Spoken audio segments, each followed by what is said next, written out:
Praise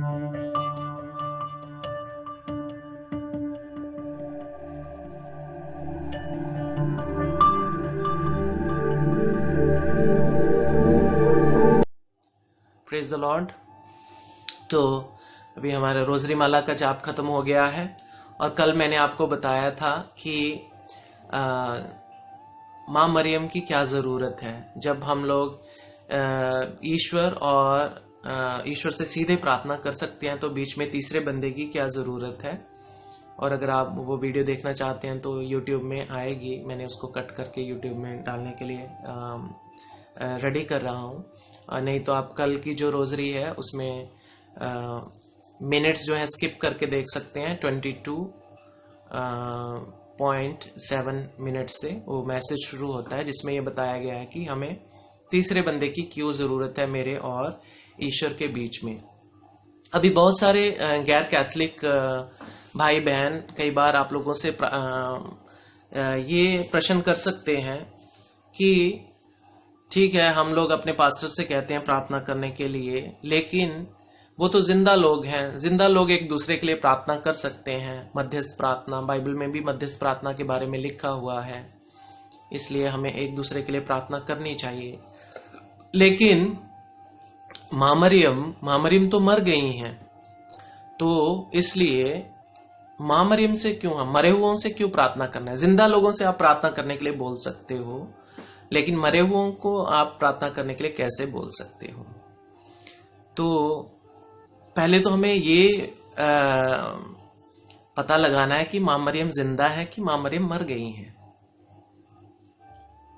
आप लोगों के पूर्वज सब मर गए हैं क्या, मैं आपसे पूछ रहा हूं। आप सोचिए, इसके बारे में सोचिएगा। आपके दादा परदादा और थोड़ा और पीछे जाइए, अब्राहम, इजहाक, याकूब, और थोड़ा और पीछे जाइए, आदम और हवा, और ये सारे नबी जो मसीहा के आने के इंतजार में थे, ये सब लोग मर गए हैं क्या। और हमारे अपने करीबी लोग सब मर गए हैं क्या। क्योंकि अगर हम ये कहते हैं कि माँ मरियम मर गई हैं तो ये सारे लोग मर चुके हैं।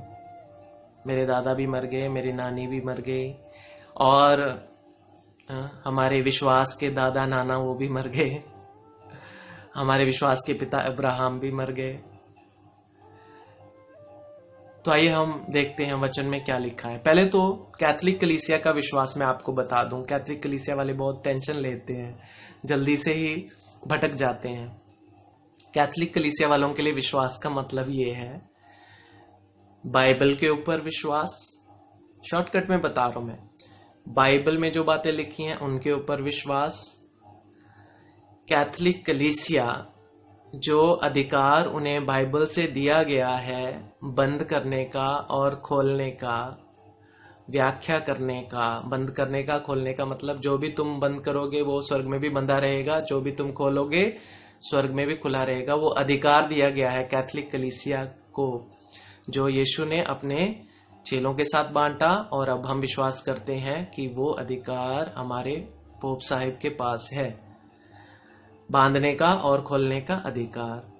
तो उसका मतलब है व्याख्या करने का अधिकार, शिक्षा देने का अधिकार, धार्मिक सिद्धांत बनाने का अधिकार, सिद्धांत देने का अधिकार, लोगों का मार्गदर्शन करने का अधिकार। तो कैथलिक कलीसिया विश्वास करती है बाइबल पे, और बाइबल के द्वारा जो अधिकार कैथलिक कलीसिया को दिया गया है उस अधिकार का इस्तेमाल करके जो कलीसिया हमें शिक्षाएं देती है, अब वो बांधती है कुछ चीजों को खोलती है, व्याख्या करके हमें बताती है। हम उन सब चीजों के ऊपर विश्वास करते हैं, और हम रिवायतों के ऊपर भी, पूर्वजों की रिवायतों के ऊपर भी विश्वास करते हैं। तो कैथलिक होने का मतलब ही वो है। जो कहता है कि मैं कैथलिक हूं उसका मतलब ही ये है। इसलिए आप लोग अगर दूसरे लोगों के साथ बहस बिसाई करेंगे तो चलेगा नहीं, क्योंकि वो लोग सिर्फ बाइबल के ऊपर विश्वास करते हैं। उनका विश्वास है सिर्फ बाइबल। हमारा है बाइबल, कलीसिया का अधिकार के द्वारा जो दी गई शिक्षाएं हैं, और पूर्वजों की रिवायतें। तो इसलिए मुश्किल है थोड़ा उन लोगों को समझाना जो लोग समझना नहीं चाहते हैं, लेकिन फिर भी हमें अपना पक्ष रखना जरूरी है। तो इसलिए आपको घबराने की जरूरत नहीं है। मैं तो किसी से बहस नहीं करता हूं, मैं उनको कहता हूं आप तो बाइबल में ही विश्वास करते हैं, लेकिन मैं तो कलीसिया पे भी विश्वास करता हूं, कलीसिया के अधिकार और उनकी शिक्षाओं पे भी विश्वास करता हूं। इसलिए मैं और आप बहस कैसे कर सकते हैं? जिस चीज पे आप विश्वास नहीं करते उसके ऊपर आप क्या बहस करोगे मेरे साथ? सोचो, मैं भी सिर्फ बाइबल पे विश्वास करता हूं, आप भी सिर्फ बाइबल पे विश्वास करते हैं, तो फिर चलेगा। लेकिन हम बाइबल पे भी विश्वास करते हैं और बाइबल से ही जो अधिकार मिला है उस पे भी विश्वास करते हैं। कुछ लोग जो उनको भाता है सिर्फ उसी पे विश्वास करते हैं जो उनके लिए अच्छा है। तो एक बात क्लियर, ठीक है? इसलिए हमें ये देखना है कि मां मरियम जिंदा है कि मर गई है।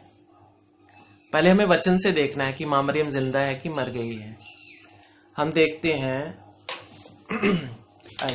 वचन थोड़ा सा पढ़ के देखेंगे। मरकुस की अंजील, अगर आपके पास बाइबल पास में पढ़ी है तो ले सकते हैं।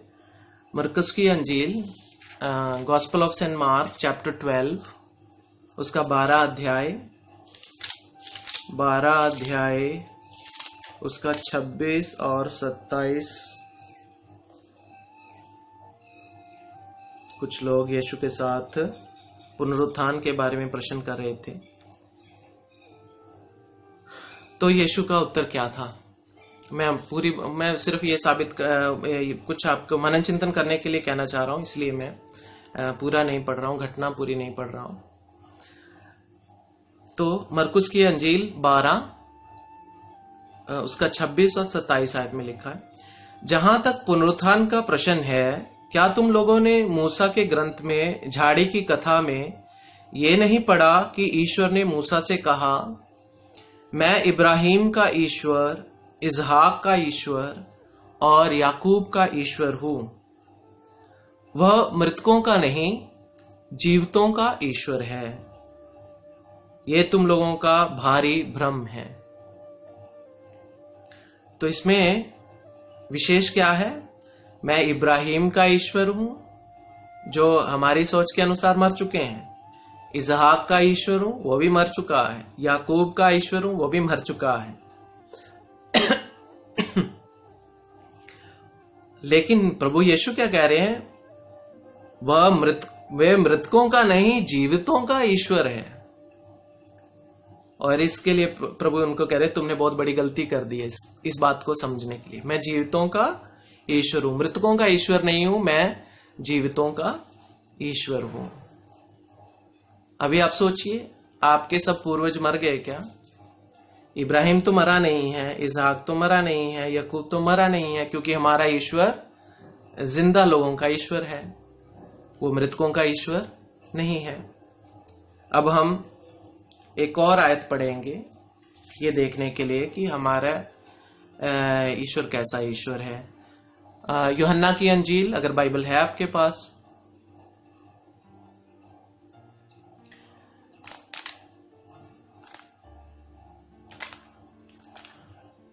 यूहन्ना की अंजील 11 बाब 25-26 देखेंगे। यूहन्ना की अंजील 11 बाब 25-26। जब लाजर की मौत हो जाती है और यीशु मसीह वहां पे जाते हैं, तो वो घटना है और उसमें देखिए क्या लिखा हुआ है। 11:25-26।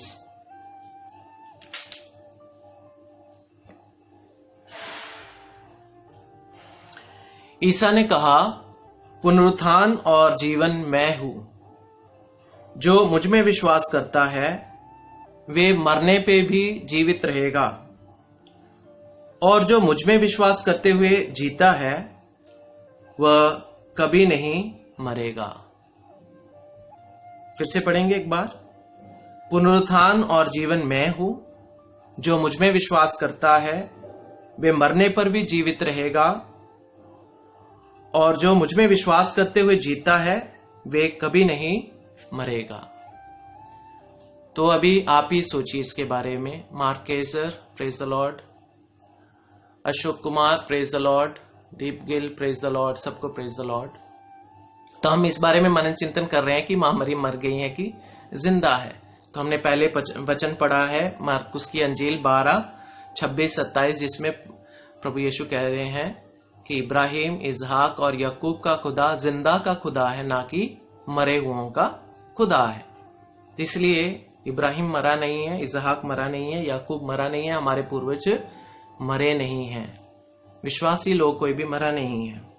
और यीशु मसीह क्या कह रहे हैं?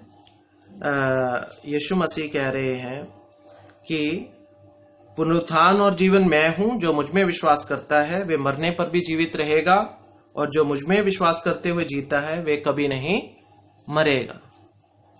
अभी इन दो वचनों के नजरिए से आप लोग देखिए कि मां मरियम जिंदा है कि मर गई है। ईश्वर की मां, जिसको खुदा ने विशेष रूप से चुना, कृपा की पात्री कहा, कृपा से परिपूर्ण कहा, क्या वे जिंदा है कि मर गई है? जो निष्कलंक थी, निष्पाप थी, जिन्होंने कभी अपनी जिंदगी में कोई गुनाह नहीं किया, हमेशा ईश्वर की परम प्रिय पुत्री बन के जीवन बिताया, उनका कहना माना और उनकी मर्जी को पूरा किया। हमारी हेवा जो माँ है, उन्होंने हुक्म अदूली की थी, लेकिन इन्होंने हुक्म का पालन किया, ये नई हेवा बन गई। तो ये मर गई है कि जिंदा है? तो मेरे ख्याल से नहीं, लेकिन ये कलीसिया की शिक्षा है और बाइबल की भी शिक्षा है। जो भी यीशु मसीह में विश्वास करता है वो कभी नहीं मरेगा। और अगर आप में से कोई लोग ये कहते हैं मां मरी मर गई है, तो उसका मतलब आपका विश्वास अधूरा है, पक्का नहीं है, और आप सोचते हैं कि यीशु मसीह में विश्वास करने के बावजूद भी आप लोग मर जाएंगे। आपके सारे लोग जो गुजर चुके हैं, इस पृथ्वी से चलाना कर चुके हैं, वे सब मर गए हैं। तो हमारे लिए मां मरियम ऐसी एक स्त्री है जो विश्वासी थी, निष्कलंक थी, ईश्वर की मां थी, और उन्होंने अपने बेटे को मरते हुए देखा है और उनको जिंदा होते हुए देखा है, स्वर्ग पे चढ़ते हुए देखा है। तो ऐसी मां क्या उसमें विश्वास नहीं करती थी? अगर वो उसमें विश्वास करती थी तो वो जिंदा है, क्योंकि वचन में लिखा है जो मेरे में विश्वास करता है वो कभी नहीं मरेगा। तो हमारे सारे पूर्वज जो यीशु मसीह के आने की आस रखते हुए मर गए, और जो यीशु मसीह के आने के बाद मर गए लेकिन प्रभु यीशु के दूसरी आमद पे विश्वास रखते हैं, वे सब लोग जिंदा हैं। तो इसलिए मां मरियम मरी नहीं है, वो जिंदा है। तो ईसाइयों के लिए जो भी लोग स्वर्ग में हैं, जो भी लोग पृथ्वी पर हैं, जो भी लोग शोधक अग्नि में हैं, वे सब लोग जिंदा है, उनमें से कोई भी मरा हुआ नहीं है। वास्तव में मरा हुआ सिर्फ वही है जो विश्वास में मर चुका है, वे व्यक्ति है। तो अभी आपको ये देखना है कि आप विश्वास में जिंदा व्यक्ति हैं कि विश्वास में मरे हुए व्यक्ति हैं। अगर विश्वास में जिंदा व्यक्ति हैं, प्रभु यीशु के वचनों में विश्वास करते हैं, तो मां मरियम हमारे लिए जिंदा है, मरी हुई नहीं है। और कलीसिया की ये शिक्षा है कि मां मरियम शरीर और आत्मा दोनों के साथ स्वर्ग में उठा ली गई थी। कलीसिया को ये किसने अधिकार दिया ये शिक्षा देने का? बाइबल ने अधिकार दिया। तुम जो भी बांधोगे बंध जाएगा, जो भी खोलोगे खुल जाएगा। तो कलीसिया ने खोल दिया है और हमें बोला है। और ये एक दिन में ऐसा नहीं हुआ जैसे हमारे कुछ पास्टर उठ के कहने लग जाते हैं, मुझे सपना आया था, स्वप्न आया था मुझे, और ऐसे कर लो, है ना। हमारे पंजाब में कुछ लोगों को स्वप्न आते रहते हैं। तो किसी पास्टर को स्वप्न आया, बाइबल खोलो, उसमें से बाल निकलेगा, बाल लेना, उसको पानी में घोल के पी लेना, तुम्हारा और तुम्हारा परिवार, तुम और तुम्हारा परिवार बचाया जाएगा। और बहुत सारे लोगों ने खोला और बहुत सारे लोगों को मिल भी गया, क्योंकि जो तुम्हारा विश्वास है वो तुम्हें मिलेगा। तो उन लोगों ने घोल के पी भी लिया, कुछ लोगों ने, है ना। तो यीशु का लहू काफी नहीं है हमारे लिए, हमें बाल भी पीने पड़ते हैं कभी कभी, है ना।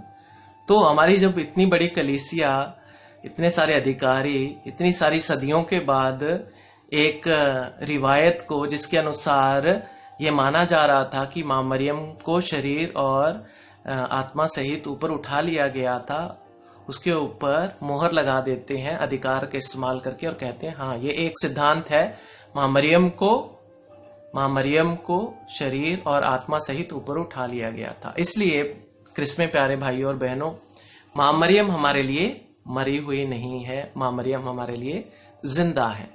तो इसलिए जैसे आप जिंदा लोगों को एक दूसरे से प्रार्थना करने के लिए कहते हैं, हम लोग कहते हैं एक दूसरे को, पास्टर को कहते हैं, फादर को कहते हैं और एक दूसरे को भी कहते हैं, वैसे हम मां मरियम को भी कह रहे हैं कि हमारे लिए प्रार्थना करना। इसमें कोई बड़ी बात नहीं है।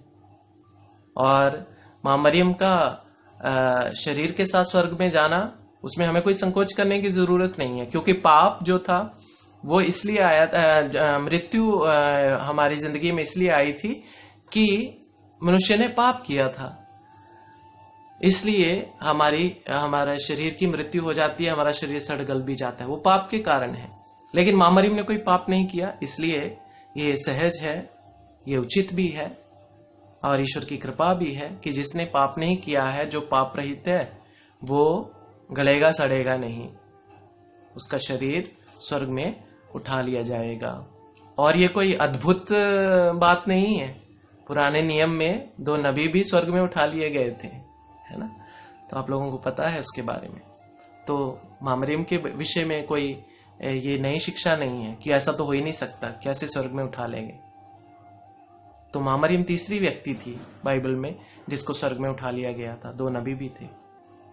वो नबी कौन थे वो आप थोड़ी खोज कीजिएगा, सब कुछ मैं आपको नहीं बताने वाला हूं। तो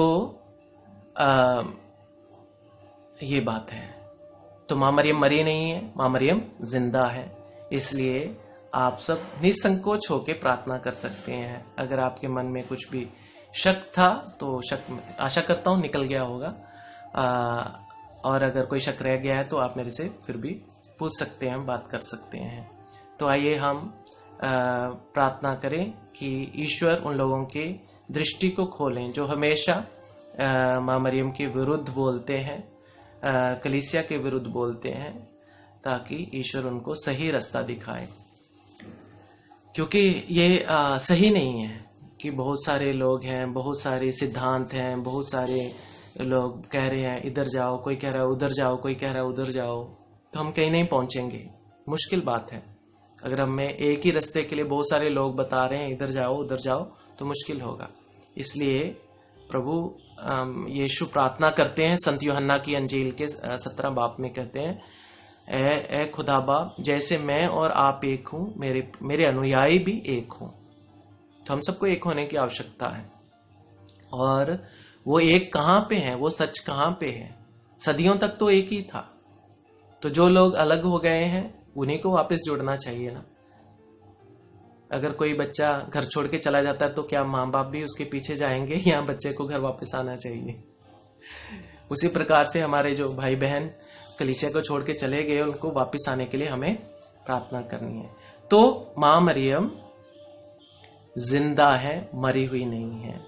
हमारे पूर्वज जो यीशु मसीह में विश्वास करते हुए मर गए हैं, वो मरे नहीं हैं, जिंदा हैं। और हमारे जो विश्वास के पूर्वज है, इब्राहिम, इसहाक, याकूब, वे सब जिंदा हैं, क्योंकि हमारा ईश्वर जिंदाओं का ईश्वर है, मरे हुओं का ईश्वर नहीं है। आइए हम प्रभु से प्रार्थना करें कि प्रभु हम सबको कृपा दे कि हम अपनी प्यारी मां मरियम के प्रति जो भक्ति है उसमें दिन ब दिन बढ़ते जाएं। पिता और पुत्र और पवित्र आत्मा के नाम पर आमीन। प्रभु आप लोगों सबको आशीष दे, पिता और पुत्र और पवित्र आत्मा के नाम पर आमीन। लीला राजन, प्रेज द लॉर्ड, कैसी हैं आप?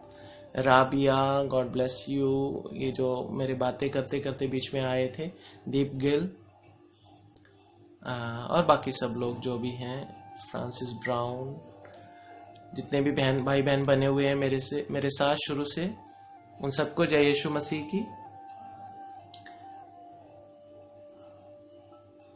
कल मिलेंगे। कल मैं कोशिश करूंगा एक नई बात मां मरियम के बारे में बताने के लिए। और कल मैं आपको बताऊंगा ये जो रोजरी है ये काहे की बनी हुई है। ये जो मटेरियल आप देख रहे हो ना, ये मटेरियल जो आप देख रहे हो, ये इस मटेरियल की नहीं बनी हुई है। ये तो हमें ये सिर्फ जब हम क्या कहते हैं, मटेरियल वर्ल्ड में एक मटेरियल चाहिए, इसलिए मटेरियल। लेकिन आध्यात्मिक जो जगत है उसके नजरिए से देखेंगे तो ये किस चीज की बनी हुई है मैं आपको बताऊंगा, कल बताऊंगा। शायद आपको किसी ने नहीं बताया होगा, किसी ने इसके बारे में कभी मनन चिंतन भी नहीं किया होगा कि ये जो मनके हैं इसके, रोजरी के, ये काहे के बने हुए हैं आध्यात्मिक जगत में।